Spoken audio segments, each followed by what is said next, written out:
you with the New King James says persuasive words. Other translations say vain philosophy. I think philosophy teachers like persuasive words a little better. And so he talks about, in verse 8, beware lest anyone cheat you through philosophy and empty deceit. There it is. Philosophy teachers can't escape. And so he goes on and talks about that. And he says, no, that's not it. And the leader says, well, then I've got another group who say, no, it's not what you know, it's what you do. If you're a Christian, you'll keep all the laws of the Old Testament. All of them. Not only the moral law, but the ceremonial law, the civil law, you'll keep all those. It's required. Paul says, no, that's not true either. Those civil and ceremonial laws were given as images of Christ. They were given to prepare us for Christ. Sure, we keep the moral law, but those ceremonial laws, they were only for that time. No, it's not what you know. It's not what you do. It's what you are. And you are identified with Christ. So then he says, in the end of chapter 2, verse 20, therefore, if you died with Christ from the basic principles of the world, why, as though living in the world, do you subject yourselves to these kinds of regulations? They have the appearance of wisdom, verse 23, but they are of no value against the indulgence of the flesh. If then, chapter 3, verse 1, you were raised with Christ, seek those things which are above, where Christ is, sitting at the right hand.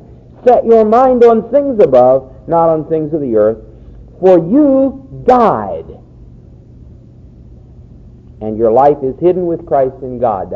You were baptized as a Christian. You believed and you died. When Christ, who is our life, appears, you also will appear with him in glory. Now look at verse 5. Therefore, put to death your members which are on the earth. Now I always like to picture that. Here comes St. Paul into the funeral home. And there is Brother Jones all laid out so nice. Why do we always say he looks so natural? Why don't we say he looks so dead? But that would sort of upset the grieving family, wouldn't it? He's dead. And Paul walks right up to him and he says, Jones, die.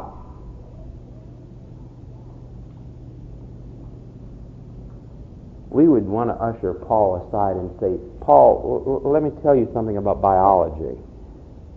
He's dead. He can't die anymore. And yet Paul just says, you have died, now die.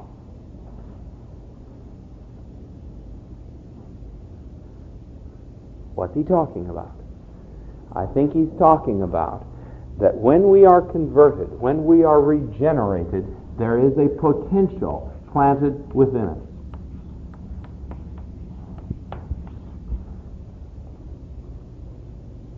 And at some point subsequent to conversion, it is necessary for us to realize or to actualize what Christ has planted in us through his own death. You're dead. Now die. He says, you have put off some things. Now put on some others. And I just want to point to you what he says to put off and what he says to put on.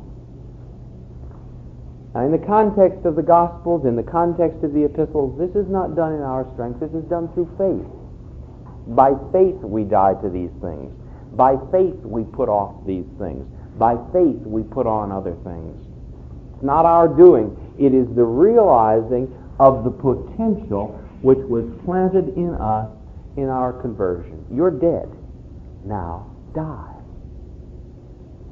What does he say to put off? Three things.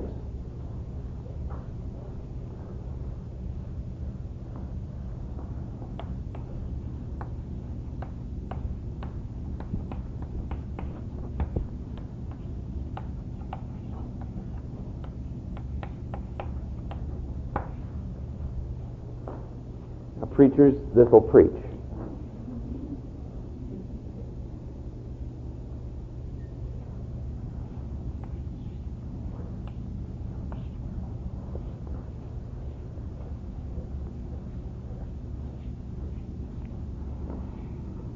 Where does the immorality come from? It comes from that in us which says that if my desire sexually could be realized, I would have all I wanted. Where does rage come from? It comes from our need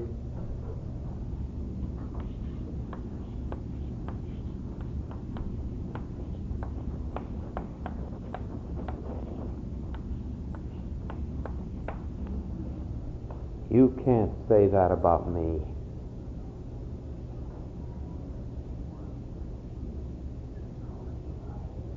And where does this come from? It comes from our need to present ourselves as better than we are.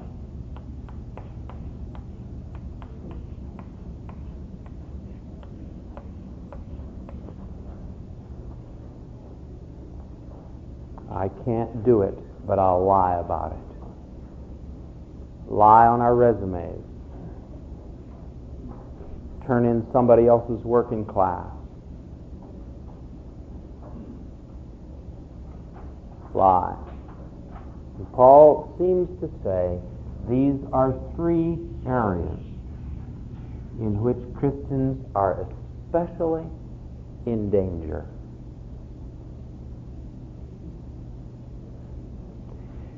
Now, we ought to get angry over injustice to the poor, to blacks. We ought to get angry over heresy in the church. We ought to get angry over a lot of things. But you see, usually we don't get angry over those things. What we get angry over is, she wants a green carpet in our church, and we have had a red carpet forever, and my mother gave the money to buy that red carpet, and by jingies, we're not getting a green carpet.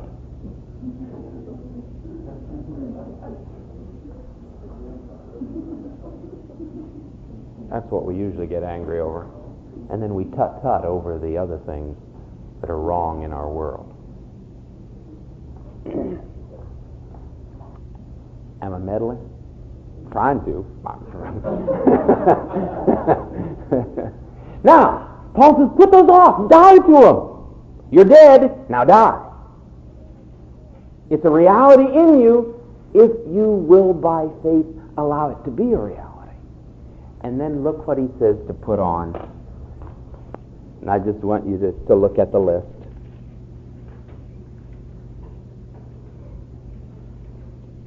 Verse 12.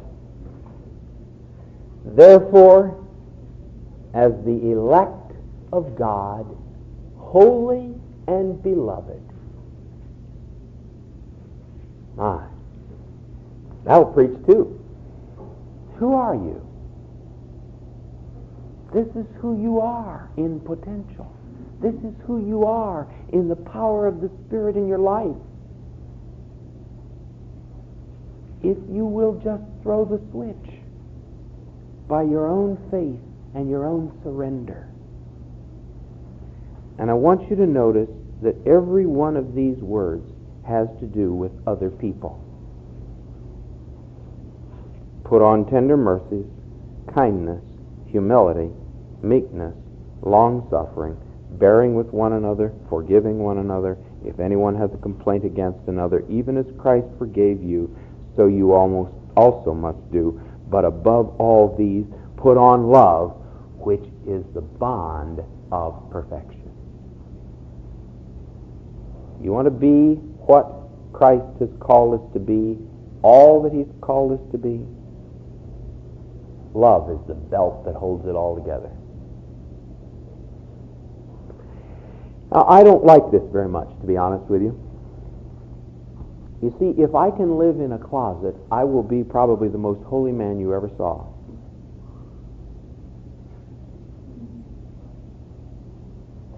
before we had children, I was the most patient person in the universe.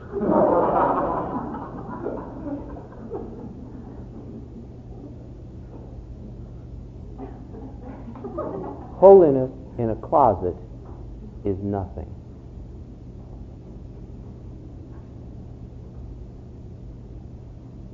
It is holiness in relationship to others. That is what it's all about. And if we cannot find a grace in the Holy Spirit to manifest the character of God in our relationships with others, we need to be on our knees.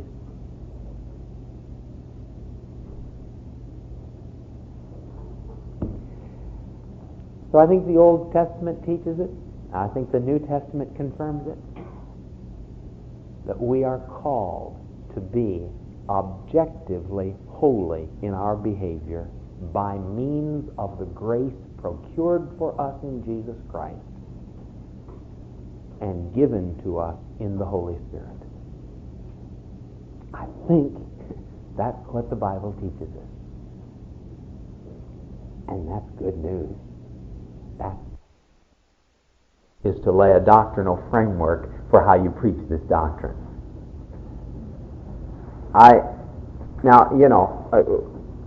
All of us have predilections, and I didn't hear a lot of holiness preaching growing up.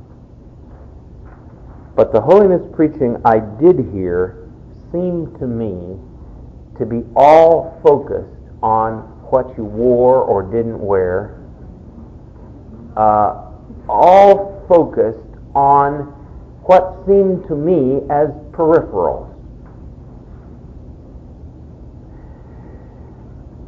And I became convinced as I then came to Asbury Seminary that unless this thing is truly an expression of biblical theology, it's not worth fooling with. There are so many misunderstandings.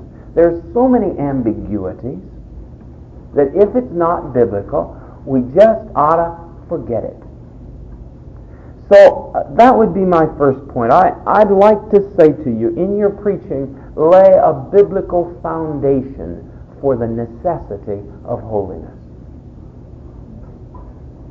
Lay a biblical foundation in which you can demonstrate that the holy life is God's purpose in salvation.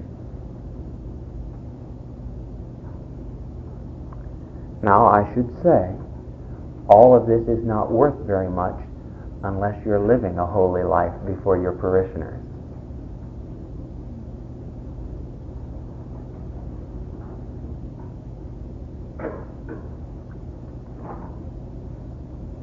Unless, like Moses, I have created a hunger in my people for what's happening to me out there in the tent. All my talk is not going to be worth a lot.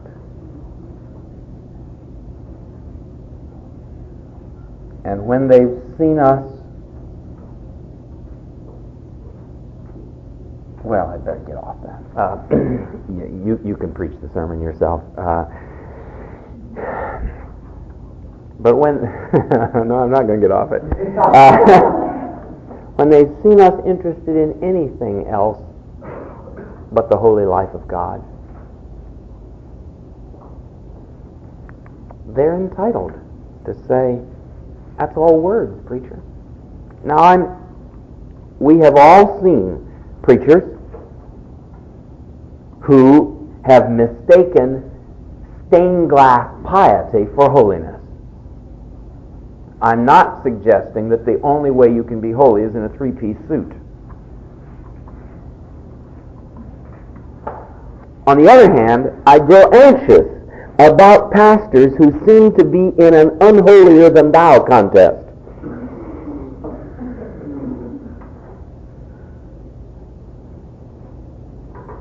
Who, in their eagerness not to appear pious, in fact, adopt the ways, the mannerisms, the styles, the character of the world, and they definitely have achieved their goal of appearing unpious. But maybe something else. Okay, that's the first thing I want to say. I think you need to lay a foundation of biblical theology in your preaching. If you go into a new church, I would not recommend preaching a sermon on entire sanctification the second Sunday you're there. They won't know what you're talking about. They'll be totally unprepared for it. On the other hand, if I had a chance to speak to every graduate of Asbury Seminary, I would want to say to them, don't you dare let 6 months go by without preaching to your people the good news of the grace of the holy life. But I think you've got to lay a foundation. You've got to lay a groundwork. The second thing I would say is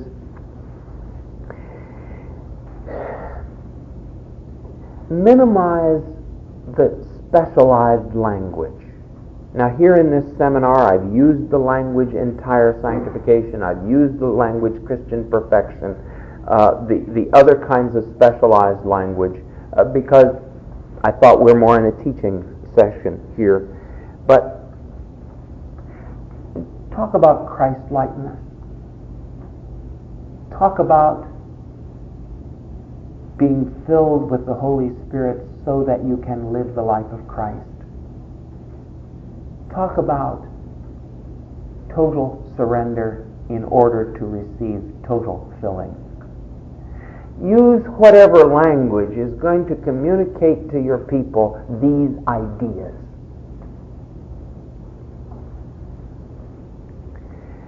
Then I'd like to suggest a series of sermons along the lines that I've talked about here, from Thessalonians, from Philippians, from Colossians, from Galatians. You can go right through almost all the letters and find Paul calling people to an act of consecration which will receive the grace of sanctification.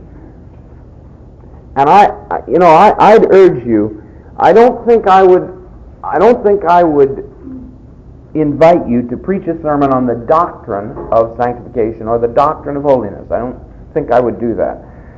I think I would preach biblically and sneak up on them.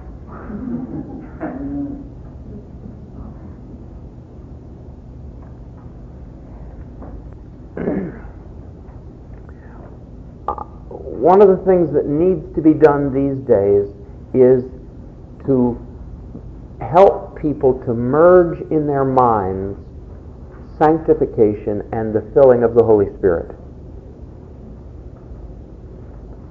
Why did the Holy Spirit come? He came that we might live holy lives. He's the Holy Spirit.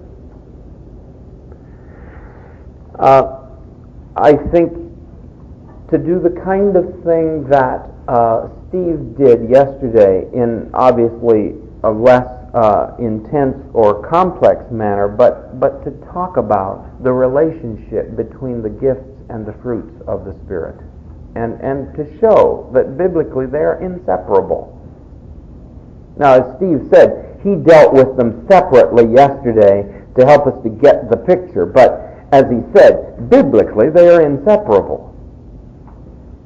To have the gifts without the fruits is an aberration. And to have the fruits without the gifts is an aberration. They go together. They go together.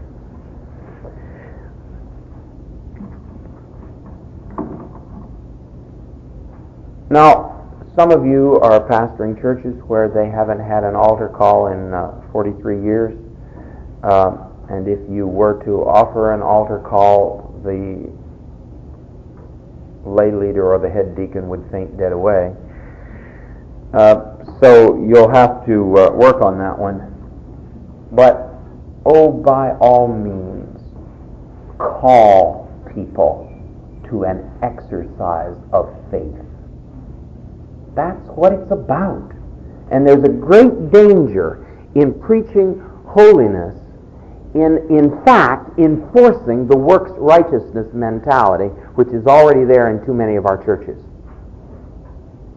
I try to say about every time I preach, if you go out of here saying, boy, oh boy, Oswalt really convinced me I'm going to have to try a lot harder, I've failed. Try to be as sure as you can that you are offering grace to them. The grace of sanctification, the grace of holiness, and that you are not putting another load of guilt on them that they're going to have to carry further and say, oh man, I would like to be holy, and I'm trying to be holy, but it's so hard. We got people stressed out already. We don't need to stress them out anymore. Offer them grace and call them to an exercise of faith to receive that grace. Then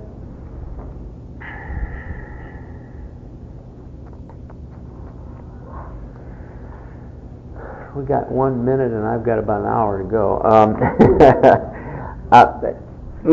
But I think I can say what I need to say in a minute. That tells you something, doesn't it?